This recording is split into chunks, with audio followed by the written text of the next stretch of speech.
station, gang, and welcome back to Surrounded by Short Boxes with your boy Stu from Dr. Doom's Fan Club. This show is a spotlight on some of my favorite back issues from the personal collection and what I love so much about them. Today, we take a trip to Gotham City, or rather the subterranean labyrinth of power and control that lies beneath it all, by putting the blinding spotlight on Batman number 5 from 2012, written by Scott Snyder with artwork by the great Greg Capullo. This book is one of the very, very best chapters in the vaunted Court of Owls story arc, as Batman finds himself trapped in a labyrinth of the Court of Owls creation, delirious and drugged as he takes a stroll for his sanity through a maze of history and hysterics. But it's also a moment where a creative bedrock is formed between this team, built on communication and trust between writer Scott Snyder and artist Greg Capullo. Let's take a look inside of what makes this book so special. As always, let's start with a bit of historical context. Snyder and Capullo's Batman was an obviously integral part of the New 52 initiative, the 2011 movement by DC Comics to revamp and relaunch its entire line of ongoing monthly superhero comics, following the conclusion of the Flashpoint crossover storyline. Snyder had just come off a successful run of Detective Comics, and of course Capullo was already an established legend for his work on books like Spawn. Initially, the two had trouble finding common ground and locking in as collaborators. Capullo preferred the Marvel method style of collaboration, a creative back and forth pioneered by Stan Lee and his work with artists like Jack Kirby and Steve Which Ditko. is really the Stan Lee method. We could do better. We want to do better. We haven't time to do better. Where the writer summarizes the main part of the story with a brief outline and lets the artist do a lot of the heavy lifting when it comes to pacing and sequencing, as well as panel and page layout. Later, the writer comes back and finishes it off by adding the dialogue. Now, Snyder, coming off a successful run on Detective Comics, had grown accustomed to working full script style, in which the writer plots out most of the story beats instead of handing everything over for the artist to go wild. From a Games Radar interview, Snyder said, quote, "I was used to working full script, and I was maniacal about it, having come off Black Mirror and American Vampire. And what I didn't realize was that Raphael Albuquerque, Jock, and Francesco Francavilla really all liked full scripts, and I was very flexible about it. I always told them, change whatever you want, and they did. But what I learned from Greg is that there are many others that don't like working full script and find it totally constraining and counterproductive." And I love Snyder's story here, right? He says, quote, "We really butted heads at first. For those first weeks, we really disliked each other. There's a very funny series of emails where we would be kind of beating our chest, where he's like, just give me what's important, Scott. And I'm like, they're all important, Greg. I'd go on to talk about how successful Black Mirror was and how he needs to give me more respect. And he's like, quote, I'm sure your mother is very proud of you. We were really going at it, and I was positive we would hate each other, and the whole thing would implode." From Snyder with an old Games Radar interview, and it just goes to show that things were very tenuous and very very tense and kind of walking on eggshells there at first. Eventually, Snyder picks up the phone and has a sincere and heartfelt conversation with Capullo. He puts all his cards on the table and lets him know how scared he is to have this big of a book as his responsibility. And that's a burden that Capullo admits he is also apprehensive to take on. And soon enough, they're able to start connecting creatively on what they want the essence of this Batman book to look like, right? All its different elements and characters. According to Snyder, issue 5 is where the creative synergy between writer and artist really locked in. Now, we will return to that point more specifically in a little bit, but first let's catch up on the Court of Owls story through 4 issues so far. Issue 1 opens on Batman and Bruce Wayne, who's gotten into a fairly comfortable rhythm in Gotham. We get this cool, beautifully illustrated all-out riot at Arkham, featuring all the heavy hitters from the Dark Knight's Rogue Gallery. Batman handles it with the help of undercover Dick Grayson, who's posing as the Joker himself. Later, we see Bruce Wayne hosting a gala, and he announces several plans to improve Gotham's infrastructure and its architecture, as well as giving an endorsement to mayoral candidate Lincoln March. While at the gala, Gordon gets a phone call. Bruce reads his lips, and they both go to investigate this murder that's happened, where they find this victim's been fixed to the wall by several professional grade throwing knives, and they all have this owl emblazoned on the handle. Additionally, they discover some DNA under the victim's fingernails, and Batman sends that off for ID via his gauntlet. He smells this linseed oil all over the wall, right? And he takes Harvey Bullock's lit cigar and ignites the oil on the wall, and it reveals a hidden message in the flames, which says, Bruce Wayne will die tomorrow. Ominous threat there. As the issue ends, Batman gets a call from Alfred, and we're shocked to discover that the results of the DNA sample he collected are a perfect match for Dick Grayson. What? So issue 2 deepens our mystery on 2 fronts, right? We got to follow up on that Dick Grayson clue with the autopsy of our homicide victim, and later we get this assassination tip. We'll get to that in a second, but first, the autopsy gives us some interesting clues. There's defensive scarring on this man's face and hands, typical of someone who trained strong fighters. Additionally, Gordon and Batman discover an unusual clue on his right wisdom tooth. There's an Athenian owl. This owl reminds Commissioner Gordon of a nursery rhyme about a rumored underground organization in Gotham called the Court of Owls.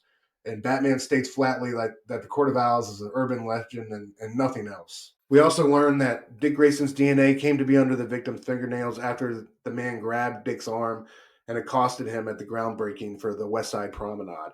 And the guy, grabbed him and frantically was saying, "They're real, they're everywhere, and they're sending them for you, all of you." As it turns out, Bruce had already reviewed this footage of the groundbreaking and ruled Dick out as a suspect, of course, in his usual silent Bruce manner. The second half of the issue sees Bruce pay a visit to Lincoln March. And just as March is, nervously admitting to Bruce that something ancient, powerful, and evil has returned back to Gotham, they're both attacked by this mysterious assassin who's a Talon. We end up finding out. And he throws one of these owl-inscribed knives into Lincoln March's belly. He kicks Bruce out of the tower window, and he jumps through the window after him with a sinister confession as he does so that he loves to kill Waynes. So really just super shocking here. We don't know who this guy is, where he came from, or how he has a history killing members of Bruce's family. The assassin, they tangle in the air. The assassin falls to his own apparent death. Bruce is able to save himself because he's Batman. He grabs onto, of course, he's able to grab onto a hidden 13th gargoyle adorning Old Wayne Tower, originally installed by Alan Wayne's son, Henry Wayne, to greet those arriving in Gotham by air, right? So, saved by his grandfather, I guess it would seem.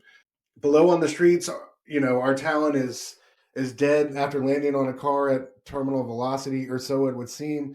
The mysterious assassin is placed inside an ambulance and driven off, but just on down the road, he goes full Michael Myers on him. I shot him 6 times. I shot him in the heart. This guy, this man, he's not human. Rising up off the stretcher, killing the EMTs, and driving off.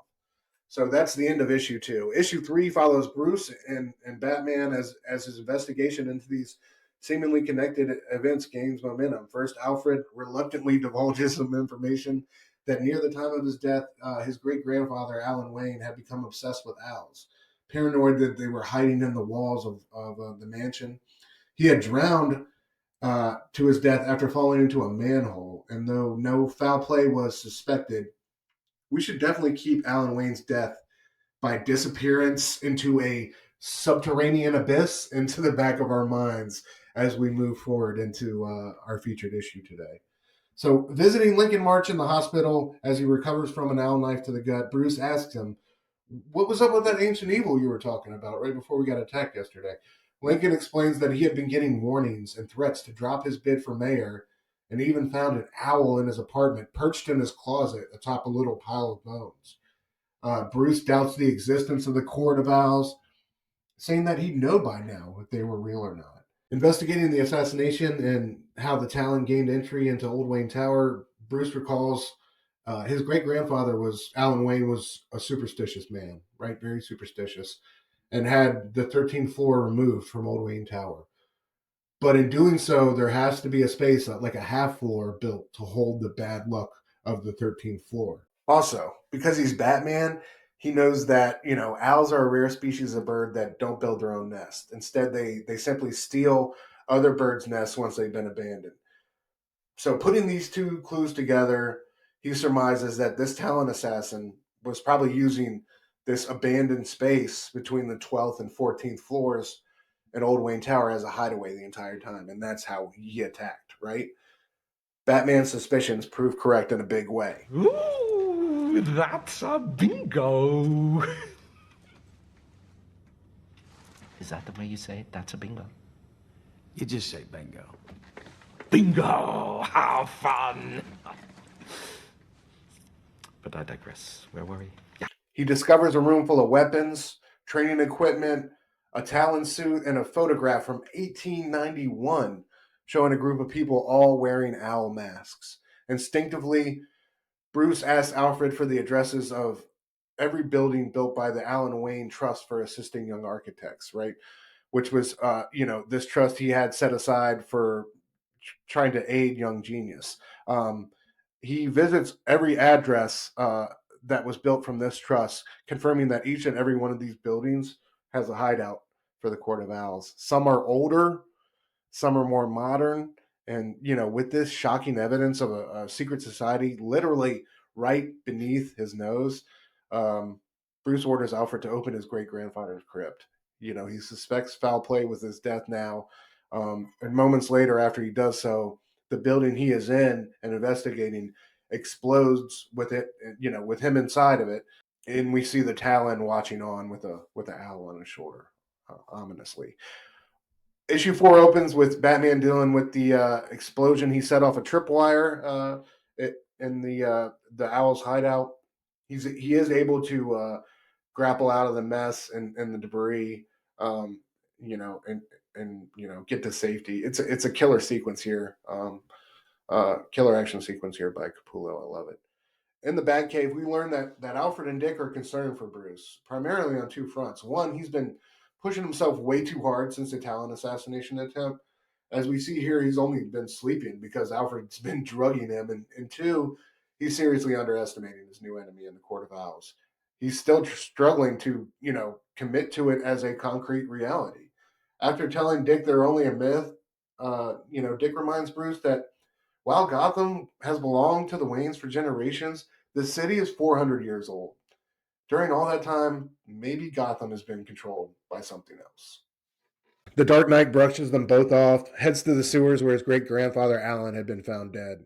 After exhuming and examining his great grandfather's bones, he had discovered tiny little puncture marks, indicative of throwing knives, like the same ones apparently used by the Talon. Ruh-roh. In addition, there had been a residue on his bones of like a metamorphic type of rock, like similar to marble, which is super unusual given that the sewers are all made of granite.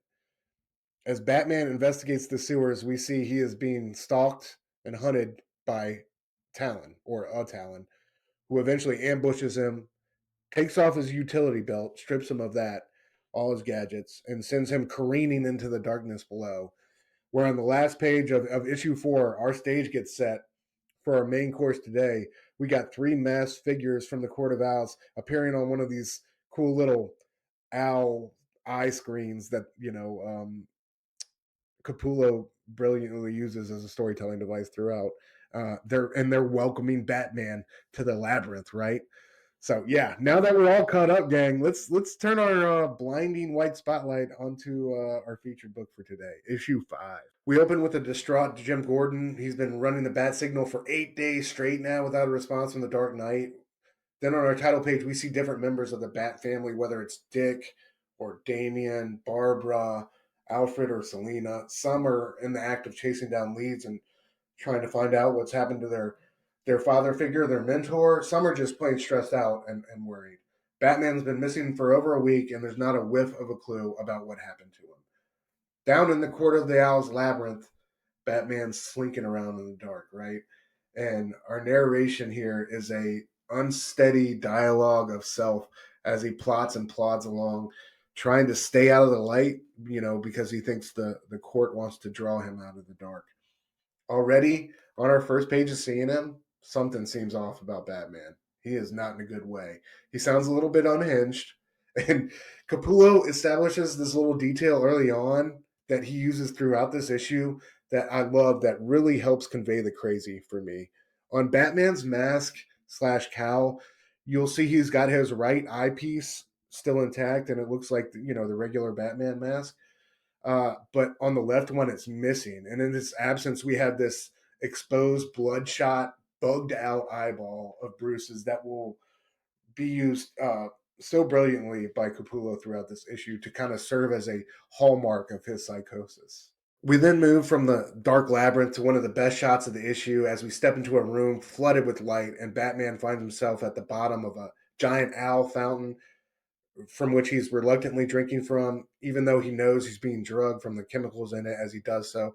He tries not to consume too much, as that will mean continued hallucinations, but he can't seem to help himself. And then he kind of stills himself, right?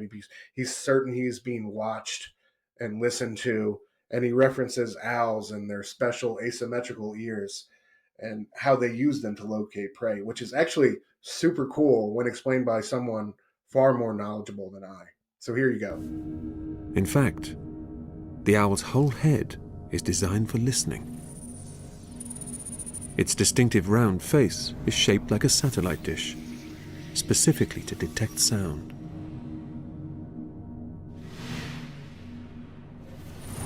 A ring of stiff feathers channel the sound towards the true ears, which are hidden at the side of the face.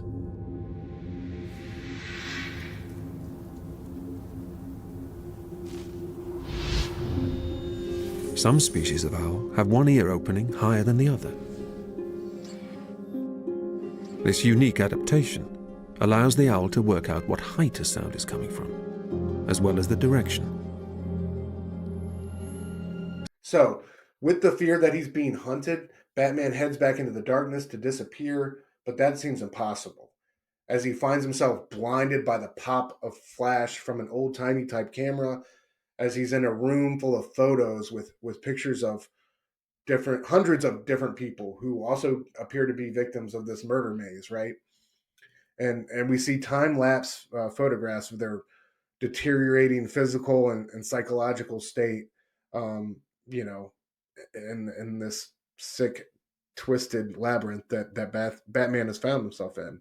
As he glances upon one of these poor victims in their photograph, we see these two illuminated circles from the Talon's eyes, who's a ghostly, menacing presence throughout this issue, until he comes out of the shadows in a big way in our finale. But also, I love the way Batman's face kind of blends with the old man's while he's looking at the picture here.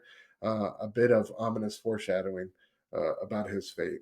Bats is constantly unnerved by the feeling of being watched, outsmarted, and just completely beyond his depth here. And he smashes the camera in violent defiance as he yells out, "I'm not listening to you," to no one in particular. This "I'm not listening to you" is like his mantra of the issue, right? He doesn't want to let the story come true in his head. And if he starts to listen to it, it will. So by not listening to it, that's how he, maintains his what he thinks is his grasp on sanity, we'll call it. As he heads back into the darkness of the labyrinth, Batman thinks he sees a group of owls at the end of the corridor. He sprints after them, madly declaring, "I found you, I got you!" But he finds nothing. He's swinging wildly at the empty air before dropping down to the floor to examine every little nook and cranny.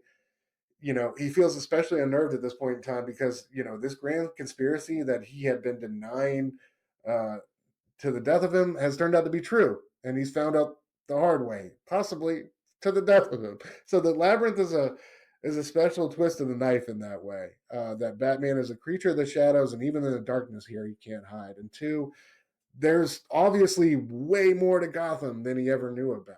And he's kind of stranded in the physical proof of that. His monologue heading into the next room reflects his disgust that someone could know the city better than he could. And he comes across this room with these wall of names on it, right? To which he thinks to himself, quote, "People you used or members of your little flock or enemies you had killed," end quote. Curiously enough, on this wall, we see two names that are definitely intriguing. We see a Gordon and a cobble pot amongst all the others on the wall. I thought that was interesting. Cool little tidbit there. Desperately clinging to a stubborn resolve, an indignant Batman states that this is all the same story he's heard before.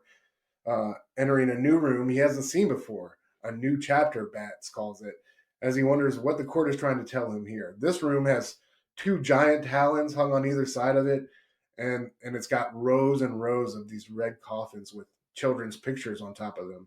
And he says, quote, "Children, generations of children you turned into monsters," end quote.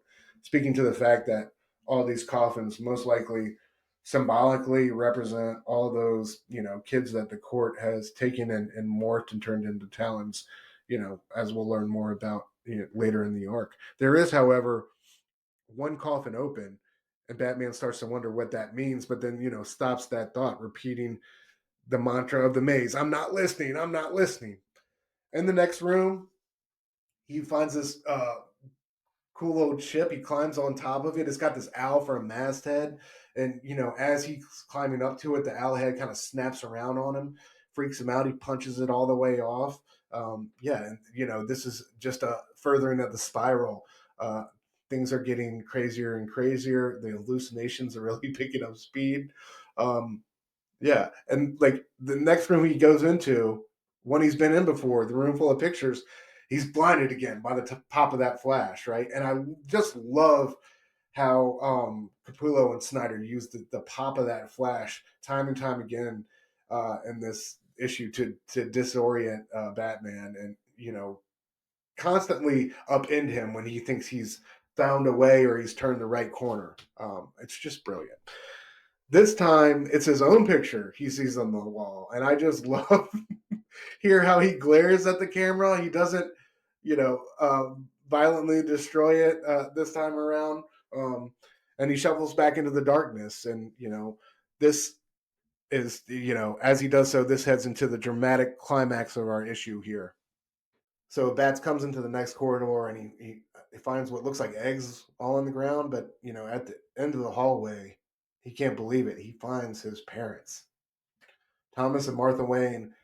And at first, kind of both parties are in disbelief as to what's happening and how it could. They tell Bruce that they've been down here for so long, just waiting for him. And good Lord, did my heart break with Capullo's illustration of Bruce's like naive bit of delirious happiness here when he smiles and embraces them. I thought that was just such an amazing panel from Capullo. I felt for Bruce so much in that moment. Bruce asks them why they don't recognize him, and they tell him they can't see him and haven't been able to see for years. And as Martha is kind of telling Bruce how badly she wishes she could see him, this horrifying transformation takes place. Their heads both snap back, their throats kind of engorge, and from out of both of their mouths, owl talons come out. And these two owls viciously attack Batman and bring this heartwarming reunion to a owl screeching halt, right? Man, Capullo and the horror element shine so well here. And yeah, a huge shout out to Greg Capullo on the artwork, man. He really shines page after page throughout this issue. I love how most of the art is done horizontally across the page. And when you're reading this, you're constantly moving around physically to keep up with the story. And I love the disorienting aspect of that. How you have to work for the story. And it's after Thomas and Martha turn into horrific murder owls that Capullo makes another big change to how we experience this book. He makes us as a reader flip it upside down and read it backwards for the duration of our time in the labyrinth for the next few pages in the issue. We previously discussed Snyder and Capullo's creative synergy coming together on this issue. It was a eureka moment of sorts for the creative team, and that they figured out how to be more accommodating and communicative with one another and really work harmoniously together to produce the best art possible. Listen to what Snyder had to say from an interview. This is from 2019 on Sci-Fi about, this issue specifically and Capullo's decision to turn things topsy-turvy in the book's layout. I remember Greg had been begging me to give him more room and less paneling, less tight direction. And that was the point where I was sort of trying to figure out, what can I do, what effect can I describe that would give the reader the effect that Batman is really losing his mind. I was, let me ask Greg. So I loosened up the script and I said, for these pages, I don't know, I just want something that makes you feel crazy. Maybe something spinning in the comic, but like a swirl on the page. And Greg came up with this amazing idea to have the comic book physically invert that way and go all the way around. And DC initially fought us on it, and Greg wrote this really impassioned email where he was like quoting Steve Jobs and going all over the place, and he was like, be foolish, and I was like, what he said. It was the first time we behaved as a team that way too. That was the issue that people really took notice of, and it got a lot of buzz. I know that's right, Scott. All right, back to our issue. Batman insists what he's seen here isn't real, right? He shuts his eyes closed. And when he opens them, he's back in the owl fountain room. And man, he's growing increasingly desperate now. I love how Capullo starts to change his hands and his feet to that of an owl's, giving him talons. Um, he's down on the floor again. He's able to pry up a tile from the floor, and he thinks this is it. He claims victory as he dives down into it. But man, down at the bottom, he only finds himself back in the photo room as he's greeted again with another pop from the Flash. And it's just like the straw that broke the camel's back, man. How many of those pops can you take? He's stunned to find out he's back here, right? He can't believe it. And at this point, he breaks, really, finally and completely. He sinks to the floor. He's holding his hands over his ears, and he's back on that I'm not listening. He's just screaming it out more and more belligerently and not taking notice that there's a talon creeping up behind him. And my lord, it is an all-time page of Batman art here as he gets gutted from behind by the talon. That his owl transformation, the complete look of shock and surprise on his face, just the cold-blooded murderous intent of the talon. This piece of art is one for the books, and will last for all times. I just love it. I can't get enough of it. But the issue doesn't end there. It could, but it doesn't. We go back up top surface side, where the bat signal has burnt out. The bulb's blown on it. It's on fire, and everybody up there is wondering what to do with this Batman's unanswered calling card for 8 days now. Damian's insisting that they get a new one. At first, he's calm and collected, get a new one, and then he's kind of helplessly pleading, "Please get a new one." And I just adore this final moment between Damian and Gordon as Jim puts his arm over the boy's shoulder to comfort him during this, harrowing time during Batman's unexplained absence. So much emotion. So much emotion. So beautiful from such a small, subtle little panel and it's a great way to end the issue.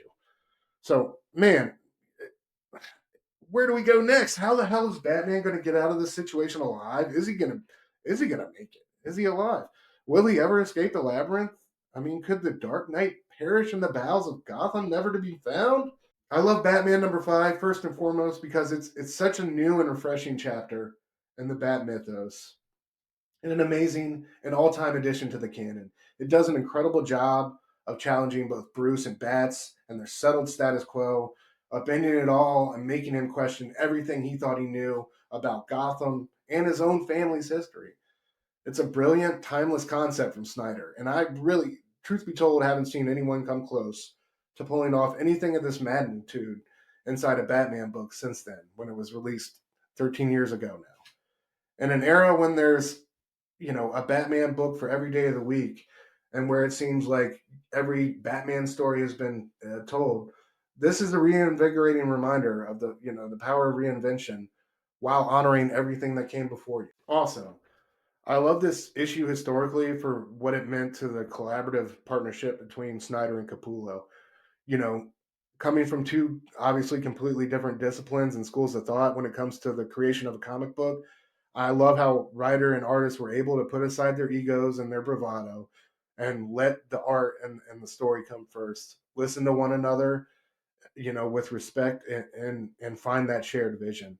And the fact that this creative pairing would, have the longest tenure on their title, and sell the most books out of any of the new 52 teams is no coincidence for that. So that's it for me today, gang. I hope you enjoyed. As always, catch me every Wednesday at 9:30 p.m. Eastern, co-hosting Ink and Insights with my brother Eric from 9 Panel Grid, talking our favorite new releases from Marvel, DC, Image, and the Indies. I'm also on Blood Splatter Chatter with Verno and Link every Thursday night at 9, talking horror of all shades and colors, and on One Collection Down every Friday night at 9 p.m. Eastern as well, co-hosting Blaine Fable and his amazing friends, talking pop culture, news headlines, and all that good stuff. So come check me out on any of those fantastic shows. I thank you for checking me out here on Surrounded by Short Boxes. Until next week, station y'all. Woo, woo, woo.